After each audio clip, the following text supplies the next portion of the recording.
Paulina, you should be able to share now. Great And morning. How's everyone doing? And happy Monday. happy Monday. Got Well, my thank you for having documents me for here, closure tomorrow. Travis. So yeah, thanks for coming on. Had you scheduled for a while. You seem to be busy doing these. So We are. I'm booked through May.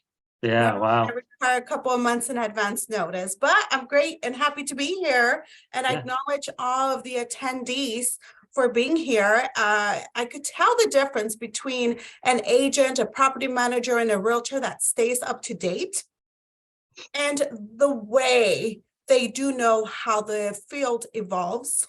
And I know your job is not to keep up with the landlord-tenant field. That's my job. It's also great for the agents to know that there's changes in order for them to best assist their clients. So with that, I will do a screen share, and I do have a lot to unpack. And how much time do I have, Travis? We usually end around 10. Okay, so we'll have plenty of time to get a lot of Q&A in. So first and foremost, my name is Paulina Martignon. I've been doing evictions since 2004. So it's next year will be my 20th year. Now, to be quite frank, in the last 4 years, the laws have changed that I almost feel like a newbie now, because right when we have a handle on things, especially LA County, it gives us a new set of moratoria rules to work with each time they do an extension. So it's definitely have kept us on our toes, right? Yeah. Now, I have a team. I'm not an attorney, I must say. I am a UDA licensed. I do own MT Evictions, and we are attorney supported. Now, this webinar is not intended to give you legal advice. We always have to make sure we get that disclosure in. This is just to give you a bird's eye view, especially of LA County, Orange County, San Bernardino, and Riverside areas, as that's the counties that I'm most familiar with.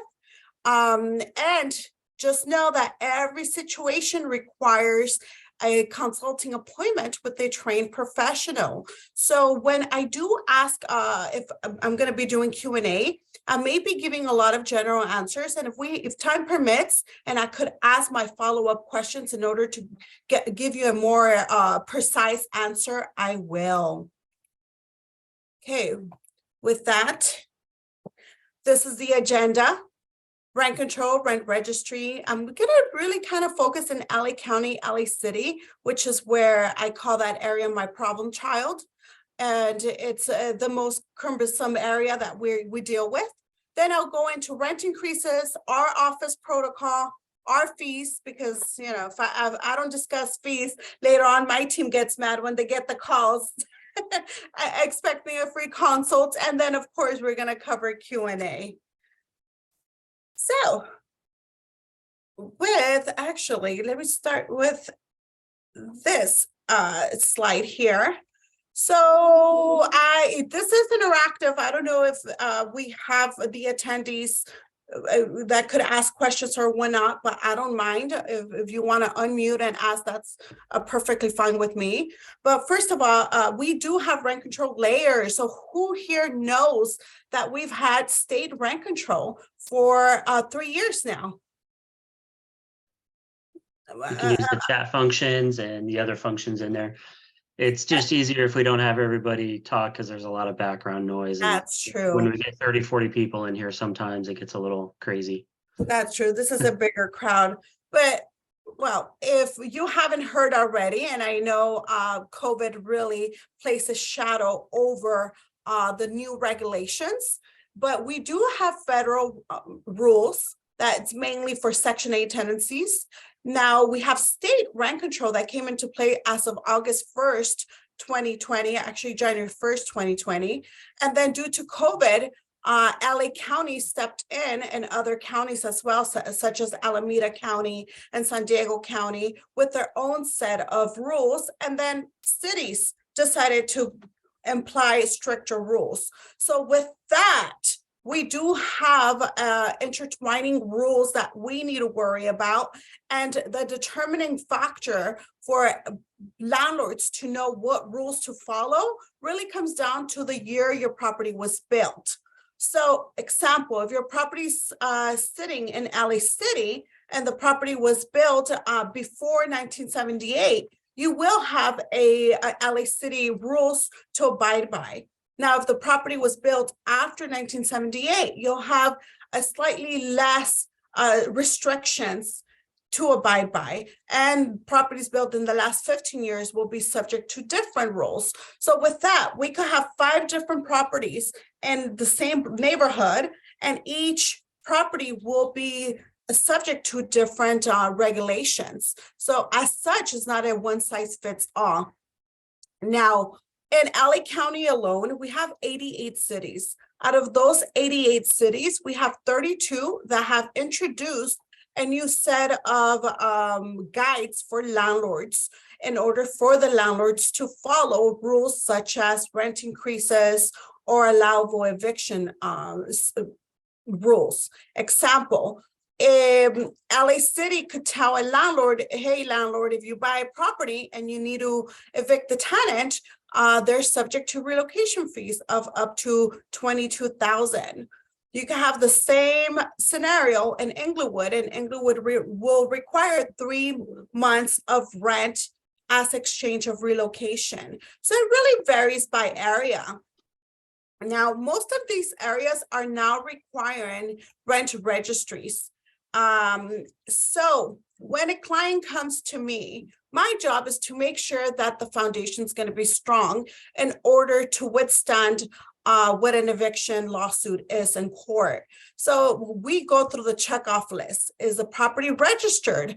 If for those that are interested, you could screenshot this slide here, and it gives you the list of the cities that do require registration or a business license. So if you see here, we have areas that prior to last year, we didn't have in this list, such as Fullerton, Santa Ana, Victorville, Lancaster, Redlands. So just when you are dealing with a particular property, it's always best to consult with a professional, or the way we do it is we go to that city's website and call and do our research to make sure that there's no new ordinance that may have arisen in the last couple of months. Example, Maidwood is now under regulations as of March 1st, 2023. And unfortunately, none of this is mainstream news. So our job is really to watch closely every city for any movement as far as regulations against our housing providers. With that, I'll take a break for questions, if any. Don't see any in there yet. One pops up, I'll let you know on the next break. Perfect. All right. So I'm first going to discuss evictions outside LA County, such as Riverside, Orange County, and San Bernardino, because it's a lot less regulatory. So although California has been under a moratorium, it's not a one size fits all. And in these counties, we've actually been back to normal since October 2021. The issue is a lot of landlords don't know, or they're afraid of proceeding with an eviction. But to be frank, we have not stopped doing evictions, even in LA County, because evictions are possible.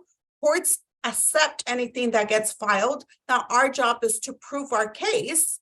And if the tenant, for example, is going to claim COVID as a reason to be bypassed from the eviction, well, they have to prove that. It's no longer an automatic stay just by mentioning those magic words. So, example, outside LA County, we're back to doing evictions for landlord occupancy. We have a lot of smart buyers that took advantage of the low rates during COVID, bought homes, but then realized, ooh, I can't move into my home just yet. So we're back to normal since October 2021. So it's over a year that those regulations do not exist in these counties. There is state rent control, so we do have to follow state rent control in those counties. What this means is, for example, a new buyer wants to move into the unit, or an investor wants to do a substantial rehab. You could issue a 60-day notice, a 30 or a 90-day, depending on the situation, and a 1 month free of relocation. Now, non-payment of rent evictions, same, back to the same regulations as before. A tenant doesn't pay, we could issue a 3-day notice to pay rent or quit and proceed with an eviction. Substantial rehab, those are regulated by area. Some cities do require permits from the city before proceeding with an eviction for this reason. Breach of contract. The key to breach of contract evictions is really rule number 1, we have to have a rental agreement in place. So at times I have agents that are listing a property and they want to, it's best to evict the tenant in order to list it as that the property is going to be delivered empty, and the tenant's paying rent. We can't do a 60-day until escrow closes. So you start targeting the contract. And then I do get that question of, well, there's a dog that has been there, or there's additional occupants that have been there. My number 1 question is, how long has the breach been happening for? If it's more than 4 months, it's no longer an evictable action. Why? Because the landlord has 4 months to act upon any breach. After 4 months, if the landlord continued to accept rents, it was as if the landlord was okay with the breach. So you cannot use it as an excuse 4 months later. Okay. I do have a question here that I see. Do you want to read it out loud for me, Travis? Yep, it just came in. So I want to rent my condo, but scared the tenants would not pay. I live in Ontario, San Bernardino County. If the tenant is evicted, is it a guarantee that they will move out? I see a lot of tenants not leaving the unit. Yeah, so Ontario, San Bernardino, what really matters, especially with condos, is that you have the right contract in place.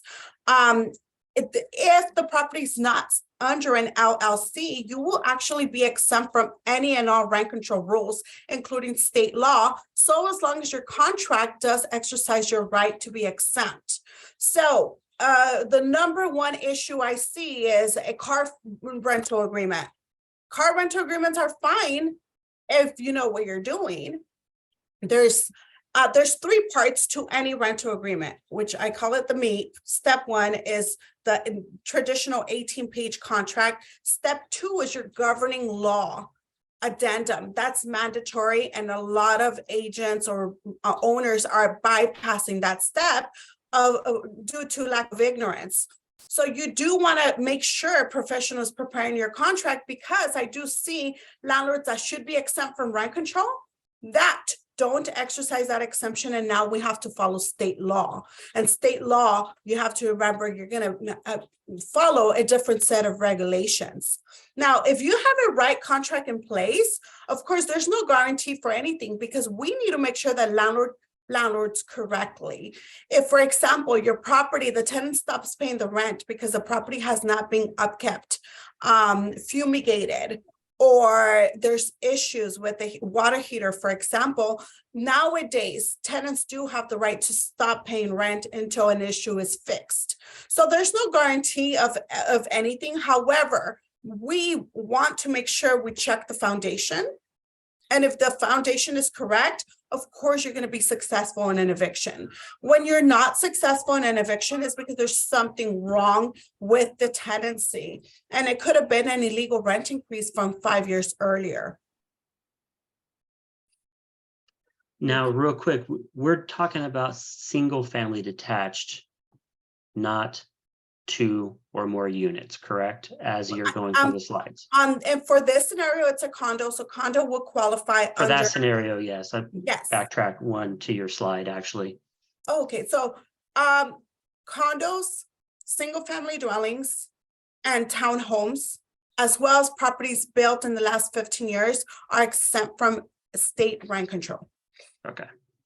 So for this scenario, yes, having the right contract, it's your key piece. Okay. Okay, all right. With that, is there any other questions outside LA County before I jump into the heavy regulations? I don't see any yet. If one pops up, we'll get it. Okay, perfect. So LA County. This Oh, wait, sorry. We have one over in the other section. Victorville non-payment, what happens after 3-day notice? Well, the main issue really is making sure that the foundation is correct. What's the foundation? And we check for illegal rent increases. We check that 3-day notice is accurate and up to date. We do have to remember the law has changed. So your traditional 3-day notices from on Google are not going to cut it. If you have your foundation in place and your 3-day notice is correct, then you could pursue with an eviction. Okay. All right. Cool. LA County, for the 50th time in the last 3 years has a new set of regulations. And these seem to be here to stay for at least a year. So in LA County, and this is as of last month, there is a new requirement for a 30-day notice to pay rent or quit. So it's no longer going to be your traditional 3-day notice to pay rent or quit, at least in LA County. Now, in LA County, this rule is supposed to be temporary. But as we know, our government sometimes makes temporary rules that extend their stay and at times turn into permanent. So I hope I'm wrong in this one. Now, there's also a new fair rental market threshold for properties that are in the LA City jurisdiction, as well as the unincorporated LA jurisdiction. So this means, for example, a 2-bedroom fair rental market threshold right now is $2,222. And this is straight from the government's, the California website. If the tenant's rent is $1,500 monthly, a landlord will have to wait until the $2,222 mark is reached of accrued rent before issuing that 30-day notice to pay rent or quit. So we definitely have a lot more to worry about in this county. Now, number 2, a lot of agents and housing providers do not realize that when a tenant does not allow entry, that's a golden ticket to evict. So for those investors that are trying to remodel a property, or agents that are trying to list the property and the tenants are not allowing entry, use that as your opportunity. Now, legally, the landlord has to issue 3 24-hour notices to enter during business hours, 9 to 5, Monday to Friday. If that was done and the tenant did not cooperate, then an eviction could proceed, could be the next step. And could this include showings if the property is listed? Yes. With 24-hour notice? Yes. Okay. Now, number 3, rent increases are still frozen for 3 areas so far. So unincorporated LA. So whenever you see ULA, that is our acronym for unincorporated Los Angeles rent control. That area is going to be frozen until further notice, only for properties built before 1995. Okay, that exempts condos and single-family dwellings. So condos and single-family dwellings, for the majority of the time, are going to be exempt from certain rules and regulations. Now, in LA County, we still have the moratorium in place. What does this mean? This means that the tenants could still claim COVID, but really the tenant has to prove it. Nuisance evictions are also capped if they're related to COVID. This means unauthorized occupants or unauthorized pets. Now, if the tenant cannot prove COVID, then that we've proceeded with plenty of evictions on tenants that did not prove their claim. Now, landlord occupancy evictions do require higher relocation fees in most of LA County. And until the moratorium is in place, if your city has a lesser relocation price tag than the county, you have to follow county relocation fees. Now, we always recommend to segue into a buyout agreement. And eviction's not always going to be the answer. And this is the importance of making sure you are assessing your scenario with the professional. Because if we could bypass an eviction or we could segue small claims to push a buyout, that would be the best alternative. Now, do note, buyouts are not a one-size-fits-all, just like anything. And they are regulated by cities and must follow city procedure. Now, LA City update is going to really mirror LA County. They really go hand in hand. There's also new 30-day notices that's going to be across. Now, with LA City, what's new and what's going to be a bigger headache and reality for a lot of landlords is that this relocation protections are not going to apply to all properties, even single-family dwellings. And it will also apply to properties built after 1978. And that is as of March 1st. It was released in January 27th, but it's effective March 1st. Do we have questions on this? Because I know it's all layered regulation, as you could see, and intertwined. Really keep up with them. It is.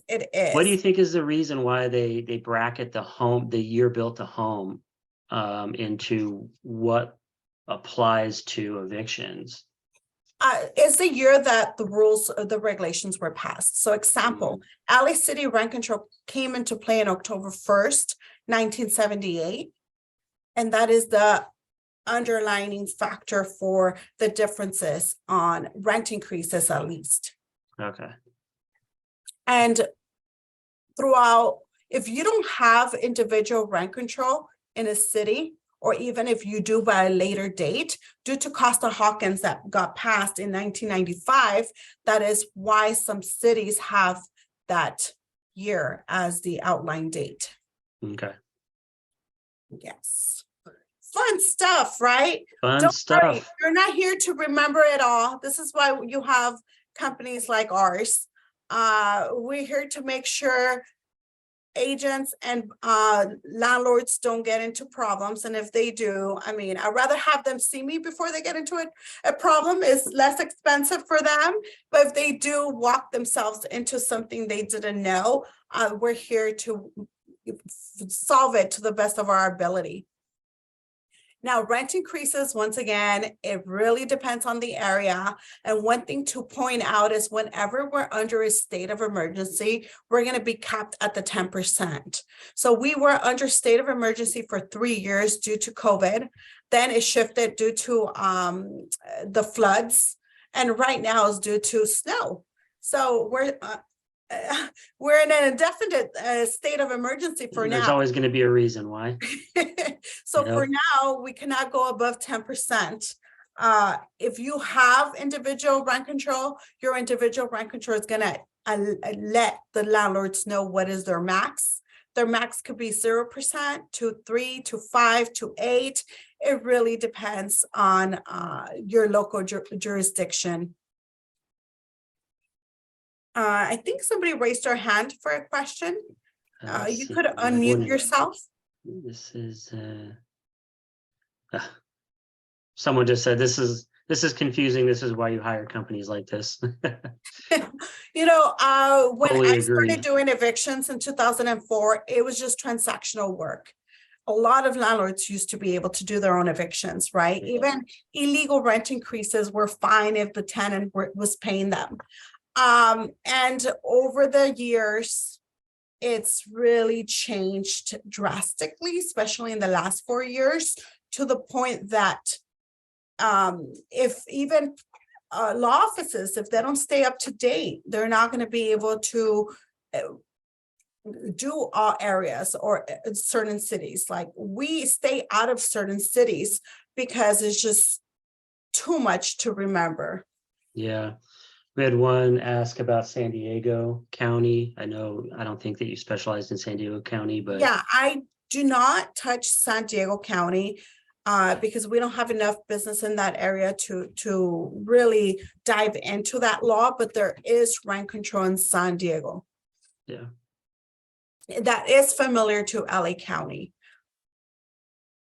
Now, agents. It is best to be informed of what you're working with. We do property research for $75. You get back 2 pages of what type of rent control, what you could and could not do.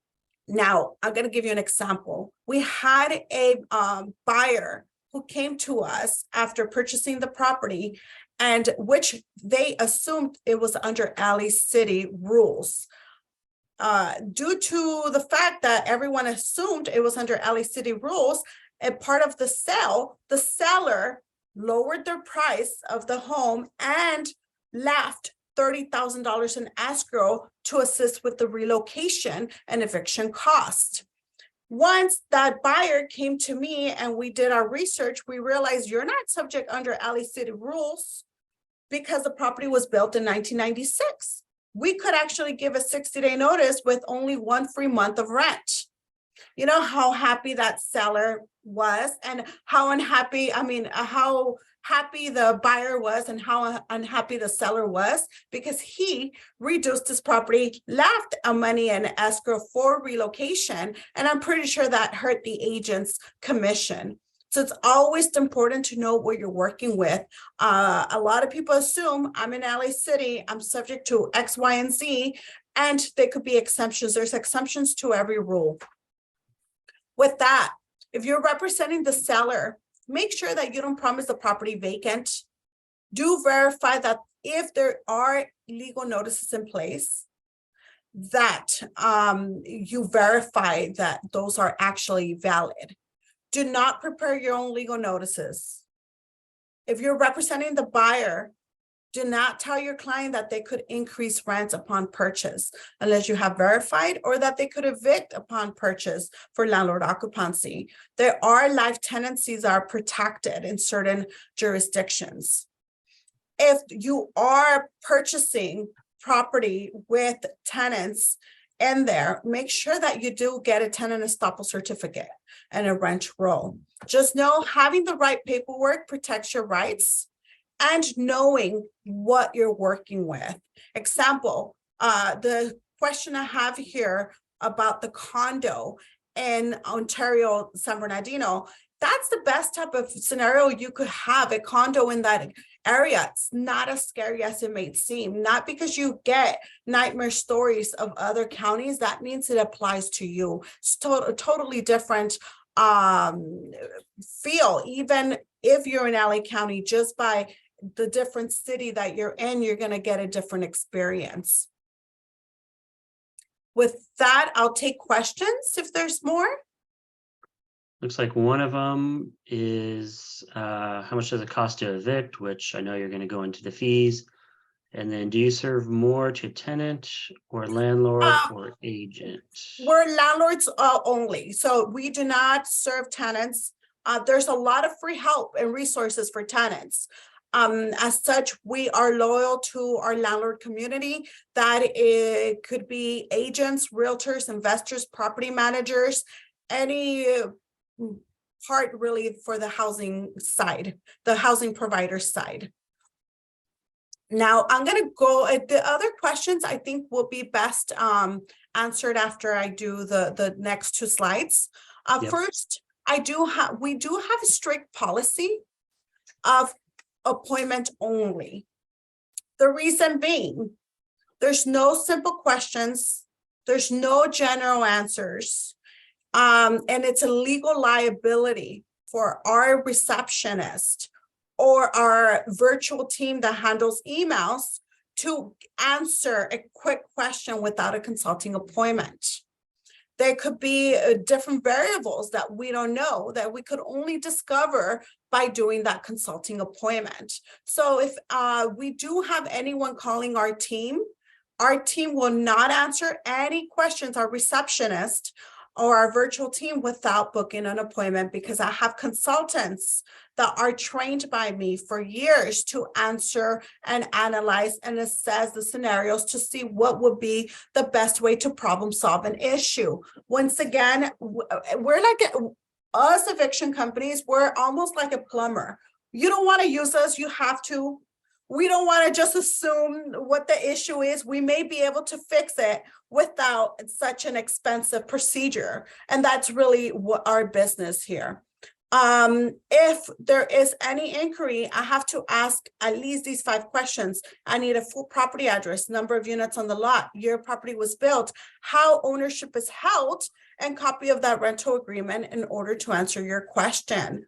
We do have a membership, a monthly membership, and I'll go into that now with our basic fees. Our consulting services are $150 for half an hour or $175 for a full hour. For in-person consulting services, I, for the most part, handle those appointments. So we charge $195.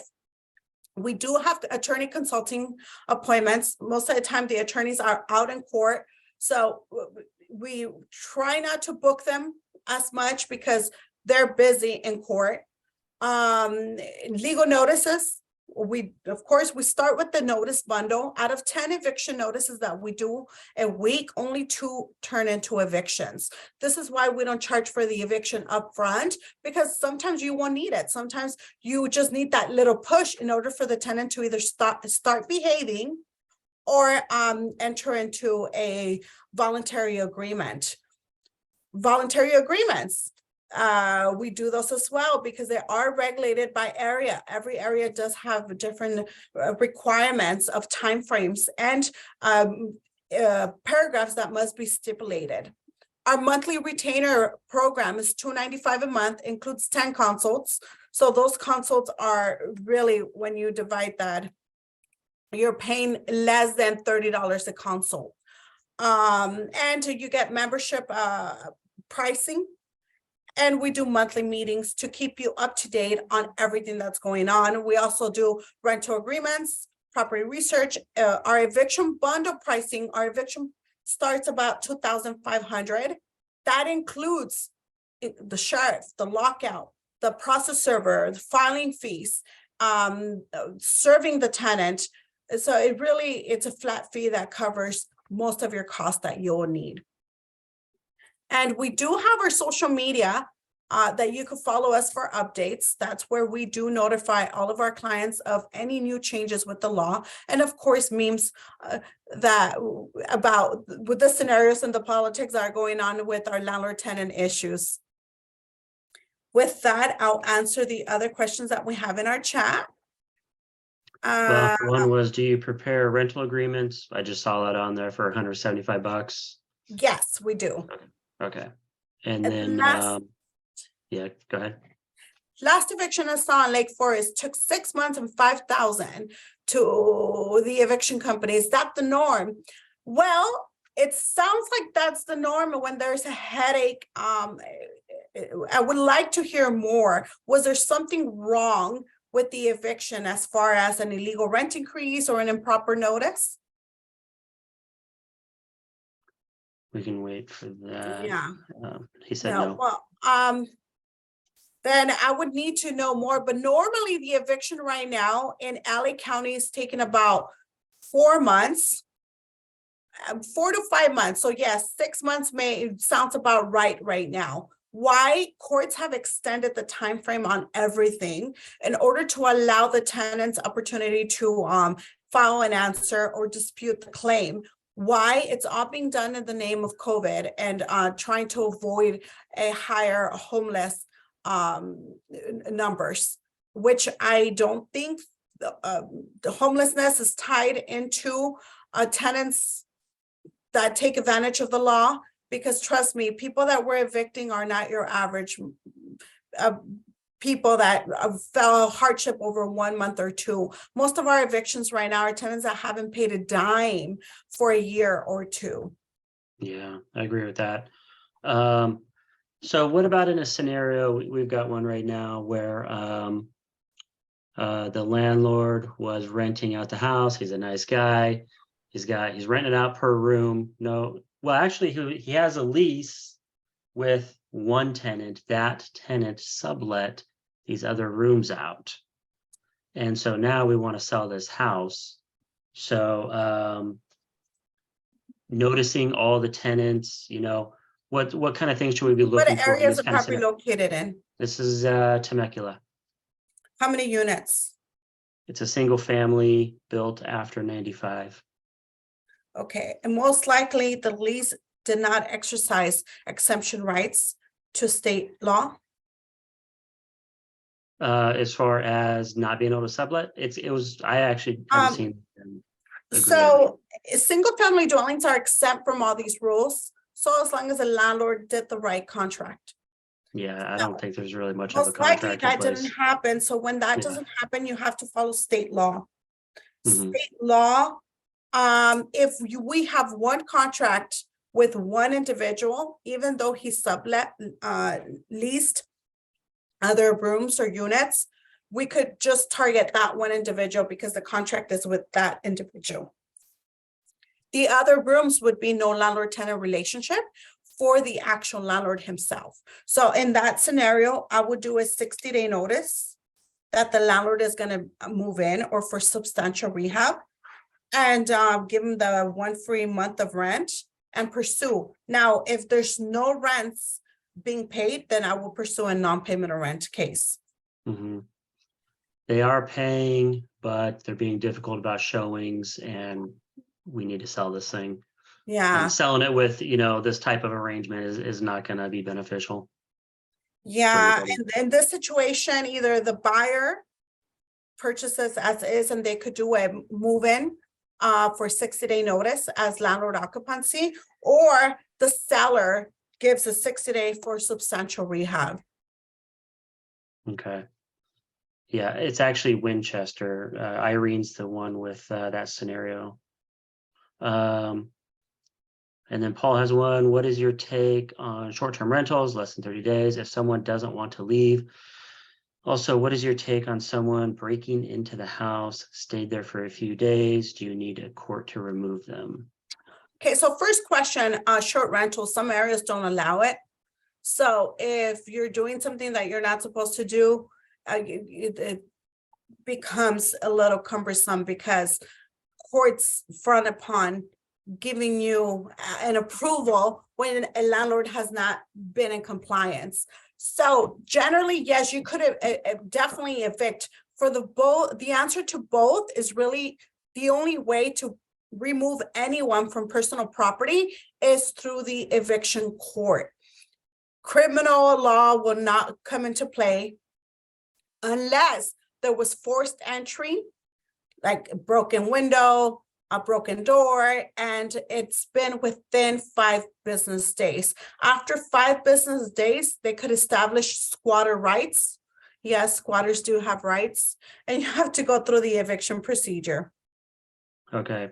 So is that what could potentially happen in the Temecula house, where we're dealing with the one tenant that actually has the lease, but then we have these other occupants there that we have no relationship with? If they don't want to leave, would they be deemed squatters?